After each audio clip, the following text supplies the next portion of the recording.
Na semana passada nós terminámos então o capítulo 1 de Jonas e retirámos algumas lições importantes para a nossa vida. Vimos como tudo o que fazemos deve apontar cada vez mais à pessoa do Senhor Jesus Cristo. Conforme vimos, Jonas estava num barco que estava prestes a afundar-se. Os marinheiros retiraram toda a carga existente na tentativa de proteger a vida do profeta para que ele não fosse lançado ao mar.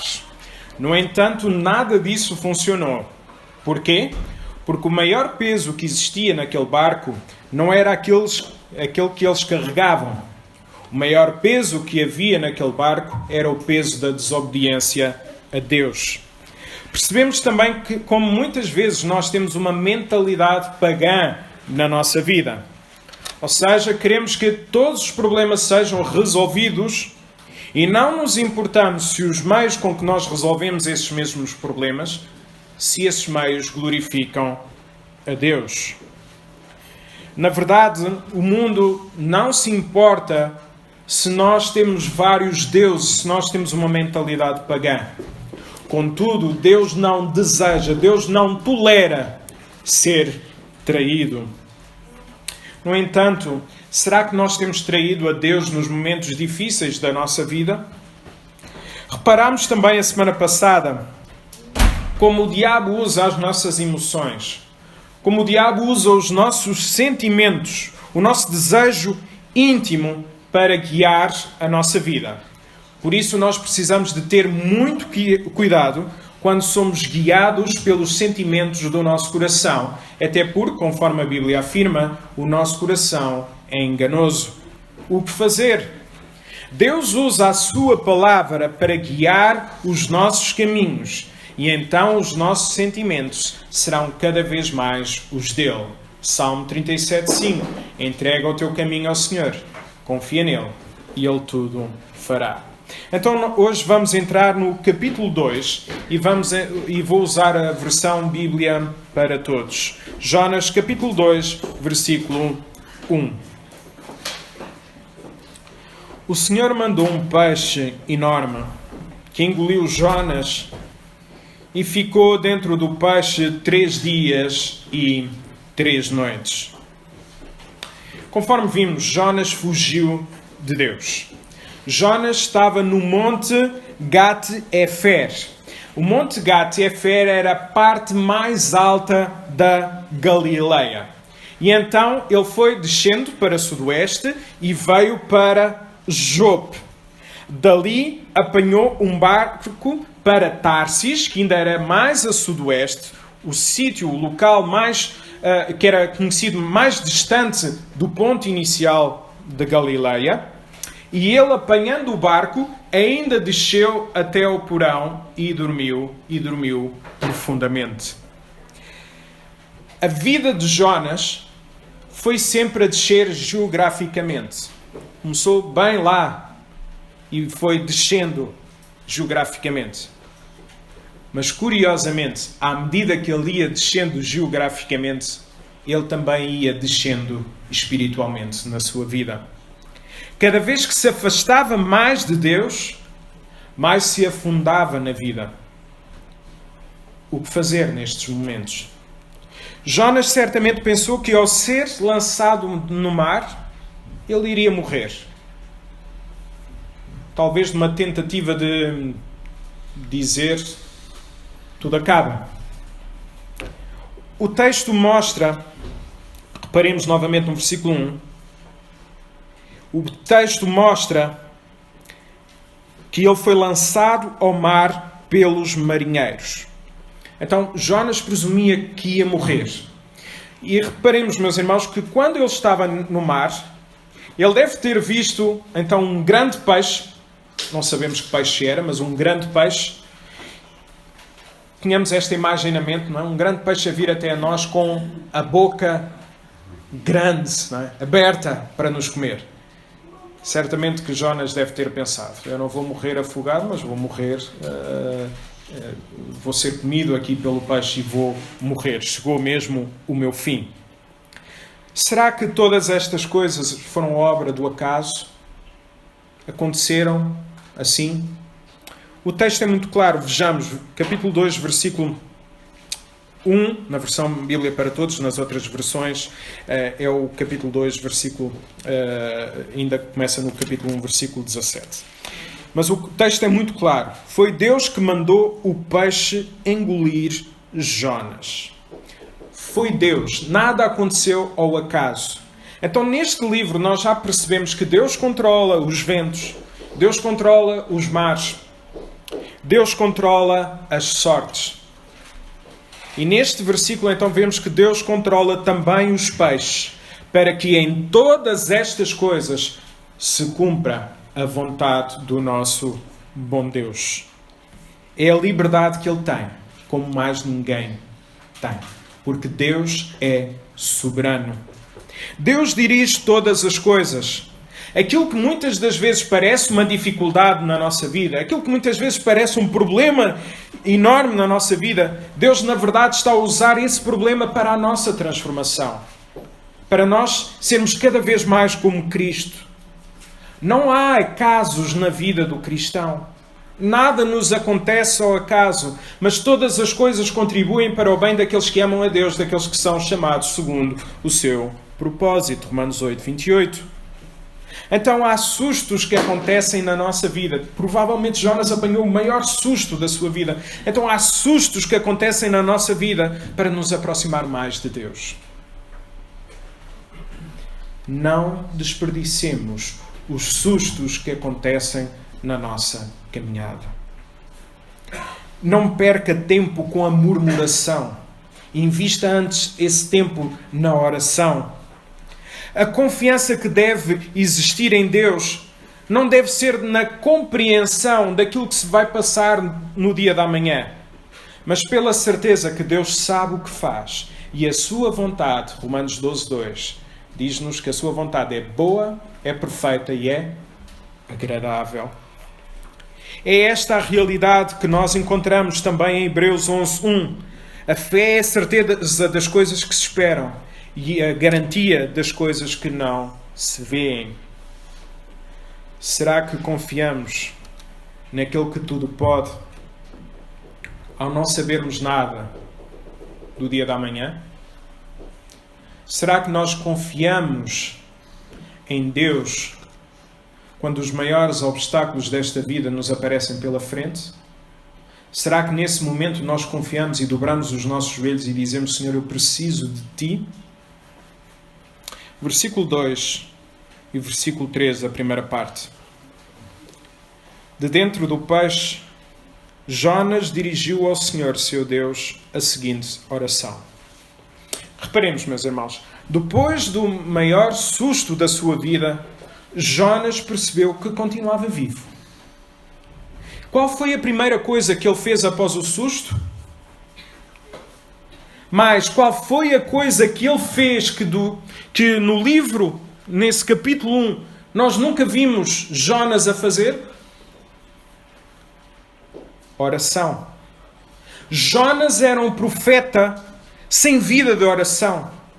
Jonas era um homem de Deus, dizia-se homem de Deus, mas sem oração. Isto é um contrassenso por completo. Muito provavelmente, então, ele chegou ao ponto mais baixo na sua vida para aprender a ter uma vida de oração. Aquilo que muitas vezes parece o fim, na verdade, Deus usa para um novo recomeço. Um recomeço ao seu lado, a intimidade, através da oração. Versículo 3, parte final. Quando eu estava na angústia, invoquei-te, Senhor. E tu respondeste-me. Do fundo do abismo gritei por ti e ouviste o meu pedido. Então, na angústia, Jonas clamou ao Senhor. E não clamou de uma forma qualquer. Ele simplesmente gritou, clamou em voz alta para com o Senhor e não contra o Senhor. É que nós, às vezes, nos momentos de angústia, em vez de clamarmos com o Senhor, em vez de gritarmos e clamarmos em voz alta com o Senhor para que Ele nos ajude, nós usamos esses momentos para gritar contra o Senhor, achando que Deus nos deve algo. Jonas, aqui neste versículo, nós não vemos uma revolta com Deus. Ele estava assim revoltado com aquilo que ele tinha feito. Às vezes revoltamos-nos mais com a vida do que aquilo que nós fazemos com a nossa vida. Revoltamos-nos mais com aquilo que acontece do que propriamente com aquilo que nós fazemos na nossa vida. Estamos sempre prontos a analisar os outros, as coisas, e às vezes somos lentos a analisar a nossa própria vida. A angústia, a nossa angústia, tem que nos levar até Deus. As dificuldades da nossa vida têm que nos levar até Deus. Os momentos duros da nossa vida têm que nos levar até Deus. Se não levar, nós ficaremos cheios de compaixão por nós e viveremos numa atitude de autocomiseração. Ai, sou um coitadinho. Ai, que vida é esta? Ai, que mundo é este? E lamentamos-nos dia após dia. Jonas chegou-se a Deus porque conhecia a sua grande misericórdia. E era precisamente por causa desta misericórdia de Deus que ele não queria ir até Nínive. Porque Jonas sabia que Deus olha para aqueles que têm um coração arrependido e que é misericordioso. Então ele não queria ir até Nínive, porque não queria que Deus exercesse a misericórdia dele para com aquele povo. No entanto, como estava em causa a sua vida, ele lembrou-se de Deus. Diz o texto que Deus ouviu a sua oração. Qual a razão de Deus ter ouvido a oração de Jonas? Acredito que isso possa ter acontecido por dois motivos. Em primeiro lugar, Deus não estava a usar esta situação para punir a vida de Jonas. Deus estava a usar esta situação para a sua restauração. Então Deus ouviu a sua oração. Porque toda a restauração na vida do cristão começa sempre com uma vida de oração. Em segundo lugar, por causa da certeza que encontramos em toda a Bíblia que Deus ouve as orações dos seus filhos. Vejamos esta certeza, por exemplo, em Salmos capítulo 18, versículo 1 a 6. Diz o seguinte: Eu te amarei, ó Senhor, fortaleza minha. O Senhor é o meu rochedo, e o meu lugar forte, e o meu libertador, o meu Deus, a minha fortaleza, em quem eu confio, o meu escudo, a força da minha salvação e o meu alto refúgio. Invocarei o nome do Senhor, que é digno de louvor, e ficarei livre dos meus inimigos. Tristezas de morte me cercaram, e torrentes de impiedade me assombraram. Tristezas do inferno me cingiram, laços de morte me surpreenderam. Na angústia invoquei ao Senhor e clamei ao meu Deus. Desde o seu templo ouviu a minha voz, aos seus ouvidos chegou o meu clamor perante a sua face. Então nós acreditamos que Deus ouve as orações dos seus filhos quando nós depositamos a nossa vida e quando nós reconhecemos que Deus é a nossa rocha, a nossa segurança, a nossa firmeza. Será que nós acreditamos nestas palavras? Será que nós vivemos esta realidade através da oração? Versículo 4 e versículo 5. Atiraste comigo para as profundezas do mar, e a corrente envolveu-me. As tuas ondas e as tuas vagas passaram por cima de mim. Pensei que me tivesses expulsado para longe da tua presença. Como poderia voltar a ver o teu santo templo? Então Jonas entendeu aqui que por causa do seu pecado, a sua intimidade com Deus tinha sido afetada. Como também tinha sido alvo da sua disciplina. Ao querer fazer aquilo que ia no seu coração, por causa do seu orgulho nacionalista, Jonas desviava-se cada vez mais de Deus. O orgulho destrói sempre a nossa vida de oração. Se repararmos, meus irmãos, o orgulho destrói sempre a nossa vida de oração. Nunca é bom sinal ver uma vida que não ora. Querem ver alguns exemplos de falta de oração? Por exemplo, a pessoa que não ora, na verdade aquilo que ela está a mostrar é que tem dificuldade de reconhecer diante de Deus a sua fraqueza. O casal que não ora junto, não ora porque também tem vergonha de se expor perante o outro, tem vergonha de começar uma vida de oração a dois diante de Deus. A igreja que não ora está a confiar mais nas suas próprias forças do que a confiar no Deus da igreja. Nós não oramos porque estamos em condições, meus irmãos. Nós oramos para que Deus nos coloque em condições. Se nós formos estar à espera do momento em que estamos em condições para começar a orar, nós nunca vamos orar. Nós então vamos começar a orar para que Deus nos coloque em condições para termos então uma vida segundo a sua imagem. Lembre-se então, aquilo que vai no nosso coração quando nós não estamos em sintonia com Deus, afasta-nos sempre dos caminhos que o nosso bom Deus tem para nós. Sempre. É por este motivo que nós fazemos os maiores erros na nossa vida. Por termos um coração insatisfeito. Por faltar-nos contentamento. E um cristão devia ter sempre contentamento. Sei viver no pouco, sei viver no muito. Sei viver em paz, sem viver em dificuldade. Eu posso viver em toda a circunstância, mesmo com dor, porque é o Senhor que me fortalece. Será que somos insatisfeitos com aquilo que a vida nos traz? Será que estamos insatisfeitos com as coisas que estão a ocorrer na nossa vida? O que fazer nestes momentos? O que fazer nos momentos em que tudo parece vir de encontro ou contra a nossa vida? Viva a sua vida com gratidão. Tal como dizem em Lamentações, Jeremias capítulo 3, lembre-se daquilo que nos traz esperança. Porquê? Porque a gratidão é a forma de nós ficarmos firmes, permanecermos firmes quando as dificuldades surgem na nossa vida. Venha sempre à sua memória aquilo que nos traz esperança e então seja grato ao Senhor bom Deus. Versículo 6 e versículo 7, parte inicial. As águas cobrem-me até à garganta. O abismo engoliu-me. As algas enrolaram-se à cabeça.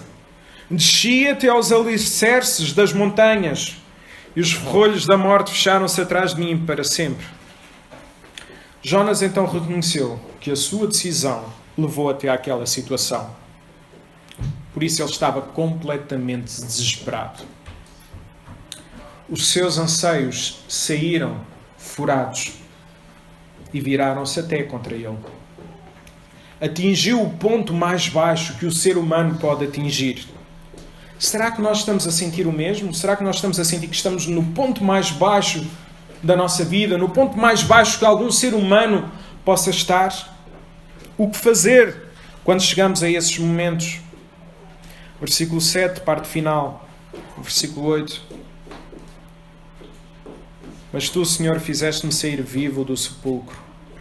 Quando eu estava a desfalecer, lembrei-me de ti, Senhor. Apresentei-te a minha oração, que chegou ao teu santo templo. Então Jonas, no limite das suas forças, percebeu que naquele momento a única esperança que ele tinha era o Senhor Deus. E orou pedindo perdão. Pediu também para que Deus pudesse tornar a dar-lhe vida. O orgulho nacionalista era um ídolo na sua vida, não permitindo que olhasse para Deus. É essa a conclusão que ele chega no versículo a seguir. Vejamos como os ídolos na nossa vida não permitem olhar para Deus. Versículo 9. Aqueles que adoram ídolos sem valor quebram a fidelidade para contigo. Então Jonas era nacionalista, porque não queria levar a mensagem do Evangelho ao povo adversário de Israel, por causa do mal que o Império Assírio tinha causado. Ele estava tão preocupado com a sua reputação diante do povo, porque provavelmente o povo de Nínive não ia compreender porque é que ele ia falar de Deus em Nínive. Então ele estava tão preocupado com a sua reputação que não desejava levar a graça de Deus. E às vezes, quando nós estamos preocupados com a nossa reputação, o que é que os homens vão dizer? O que é que as pessoas vão dizer? Os meus colegas, os meus amigos, seja o que for, vão dizer se eu falar do Evangelho. E quando nós estamos preocupados com a nossa reputação, as nossas bocas irão fechar-se. Mas lembremos, não é a nossa reputação que está em jogo. Tudo é acerca de Cristo. Então Jonas quis fugir. Os ídolos cegam-nos perante a graça de Deus. Os ídolos na nossa vida não permitem ver como Deus é bom. E além disso, bloqueiam a nossa ação para com os outros. E os ídolos não são só as imagens. É tudo aquilo que nós desejamos no nosso íntimo. E que se nós perdemos por algum motivo, nós dizemos que a vida deixou de ter valor. Então os ídolos dão-nos aquilo que nós desejamos. O pecado dá-nos aquilo que nós desejamos. Deus dá-nos aquilo que nós necessitamos. Muito cuidado. Será que quer realmente aquilo que deseja ou quer aquilo que necessita diante dos olhos de Deus? O que queremos, na verdade? Será que temos ídolos? Será que temos pecado na nossa vida que não permite ver aquilo que Deus espera de nós? Precisamos então de encontrar o verdadeiro significado na nossa vida que há em Cristo e descobrir a nossa verdadeira identidade. E quando nós descobrimos a nossa identidade que há em Cristo, nós não iremos depender das pessoas, nós não iremos depender das circunstâncias para dizermos que a alegria do Senhor é a nossa força, para dizermos que nós somos felizes com Jesus, para nós dizermos que ainda que a terra não produza nada, ainda que a vida não dê, ainda que os impostos possam aumentar, eu me alegrarei no Deus da minha salvação. Versículo 10.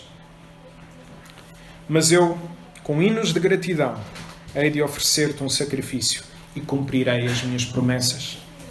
Ao Senhor pertence a salvação. Jonas, depois de ter reconhecido as suas falhas, louvou ao Senhor.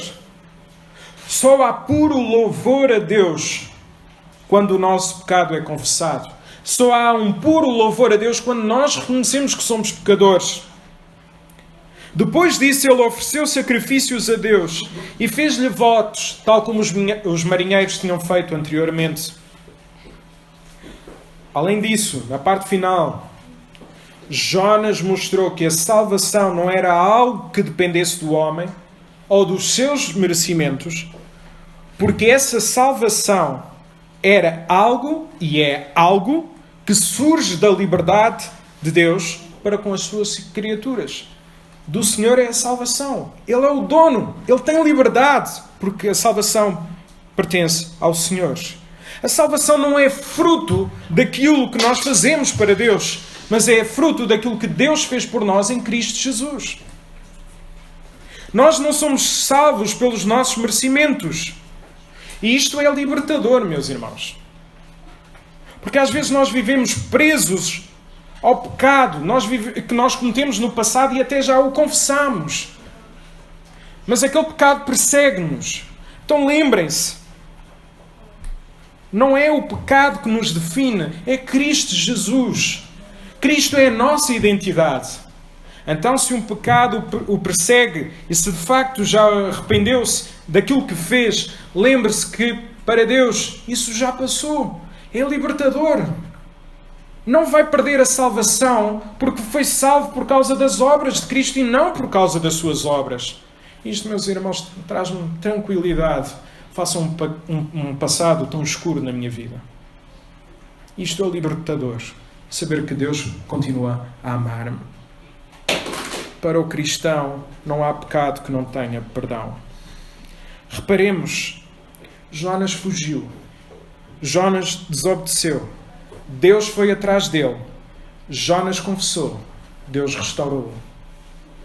O arrependimento não é apenas o início da caminhada cristã, mas é o caminho que nós iremos fazer diariamente. E às vezes o arrependimento não é muito bem visto na vida das nossas igrejas. Porque às vezes não aceitamos que as pessoas possam pecar e que se possam arrepender. E não procuramos a sua restauração, mas procuramos a sua punição.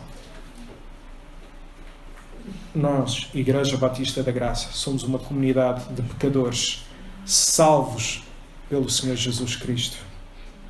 Isto é amor.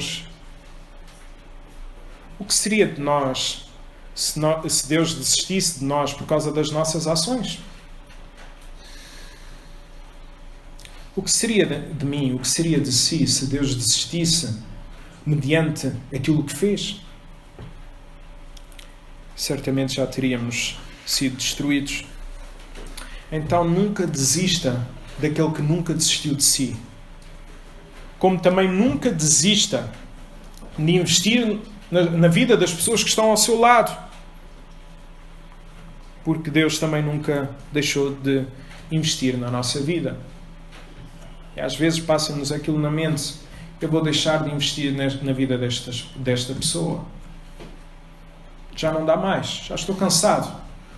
Então temos que ser treinados pela cruz. E a cruz, ao sermos treinados pela cruz, temos esta visão: Deus nunca desistiu. Quem sou eu para desistir de alguém? Será que será que o arrependimento é sinal de perfeição imediata? E o entendimento de todas as coisas? O livro de Jonas irá responder a isso. Versículo 11. E o Senhor fez com que, depois disto tudo acontecer, que o peixe fosse vomitar Jonas em terreno firme. Tempestade, e Jonas chega ao terreno firme, porque estava seguro em Deus. Então, depois disto tudo, o plano de Deus foi concretizado. A liberdade de Jonas colidiu com a liberdade de Deus. E, obviamente, quem é que venceu o duelo do livre-arbítrio? Foi Deus.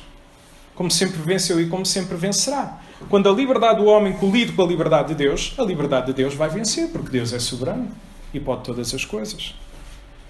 Olharmos para este capítulo, podemos então compreender que o abraço de Deus está sempre disponível para um coração arrependido. Que a graça de Deus tem poder para quebrar qualquer barreira. A graça de Deus vai sempre ao encontro dos seus filhos. E quando Deus disciplina-os, Deus deseja a sua restauração. Por isso, não fuja de Deus. Renda-se. Peça perdão. Entregue a sua vida. Viva com e para Deus. Reconheça que é pecador. Reconheça que precisa de Cristo para ser salvo. Só temos vergonha de Deus. Só temos vergonha das pessoas quando temos algo a esconder. Isso já vem desde o Éden. Homem e mulher, quando pecaram, a primeira atitude que tiveram, a primeira coisa que fizeram foi esconder-se. É isto que faz o pecado. Na nossa relação com Deus, nós queremos esconder, como também, por exemplo, na relação conjugal. Quando há coisas a esconder, é porque há pecado. E não é em vão que a relação, o casamento surge para mostrar um relacionamento entre Cristo e a Igreja. Se não há pecado, não há nada a esconder, não há vergonha. Que todos nós possamos ter tempo para a oração e a leitura da Palavra de Deus. E é o melhor investimento que podemos fazer na nossa vida pessoal, conjugal, familiar e congregacional. Tenho percebido ao longo destes quase 11 anos no Ministério Pastoral que há muitos tabus nas famílias. Há assuntos que não se podem falar. em família. Quer na nossa casa, quer até numa família mais alargada. Que há muitos, e devido aos problemas existentes, porquê é que há esses tabus? Porque não há vida de oração. Porque não há comunhão com Deus. Porque quando estão todos em comunhão com Deus, a reconciliação irá sempre acontecer. E vai deixar de haver tabus. E vai deixar de haver pedras sobre o assunto. Porque tudo está resolvido por causa de Cristo.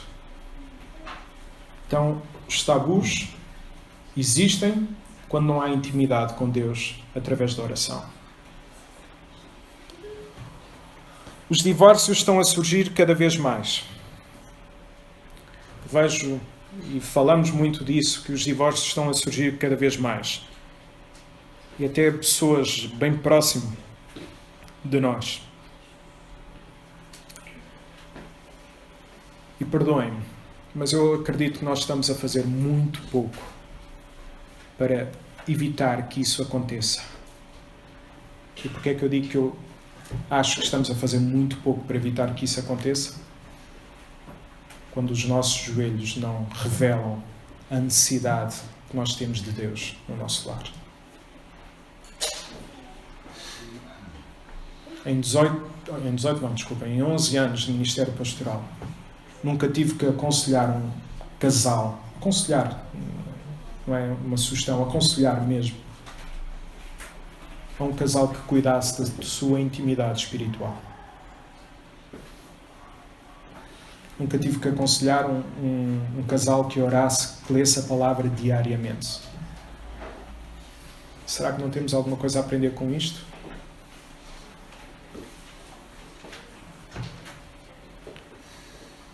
Então, estes divórcios acontecem, entre tantos outros motivos, quando as nossas vidas não vivem em intimidade espiritual com Deus. Porque a oração então tem poder para ligar as nossas vidas a Deus e, por conseguinte, ligar todas as pessoas. Se porventura a oração não trouxer intimidade entre as pessoas, e às vezes acontece, às vezes nós oramos, ou um grupo de pessoas ora, e as pessoas chateiam-se. E eu pergunto, mas porquê? Qual é o problema? E se nós formos analisar essas orações, muitas das vezes aquilo que está a acontecer, se não todas as vezes, é que as pessoas, em vez de exaltarem a Deus nas orações, elas estão a exaltar os seus feitos. Obrigado, Senhor, porque eu fiz aquilo. Obrigado, Senhor, porque eu sou bom. Obrigado, Senhor, porque eu... Nós não vamos dizer isto, mas na verdade é o que é. Obrigado, Senhor, porque eu sou um fariseu. Os fariseus é que fazem esse tipo de orações. Porque quando nós exaltamos a Deus, nós reconhecemos a nossa pequenez, logo a reconciliação tem que existir. Ou então fazemos aquele tipo de oração, não é? Um dia estava a falar com um casal, não desta igreja, e perguntei-lhe, então, tu oras com a tua mulher? Não, eu não oro com a minha mulher, mas eu oro pela minha mulher. Eu estou sempre a dizer, Senhor, muda a minha mulher. Isto é verdade, parece anedota daquelas de pastores, mas não, é verdade. E biblicamente não é assim. É, Senhor, muda a minha vida. E foi muito interessante ouvir o testemunho da minha tia no funeral da minha avó. Elas estavam a contar precisamente disto. Durante alguns anos, no início do seu casamento, ela orava para que o Senhor mudasse o coração do meu tio. E às tantas percebeu que a oração devia ser ao contrário. Senhor, muda a minha vida para que eu possa entender, ajudar a vida da pessoa com quem eu casei. E hoje aquele casal, a minha tia e o meu tio, são muito diferentes um do outro, mas são uma bênção para todos aqueles que o rodeiam. Porque a oração dela começou, Senhor, muda primeiramente a minha vida. Deus nos ajuda a olhar sempre para Ele. Nem que tenhamos que apanhar um grande susto. como um grande peixe, para aprendermos a dobrar os nossos joelhos. Não desperdice aquilo que acontece na sua vida.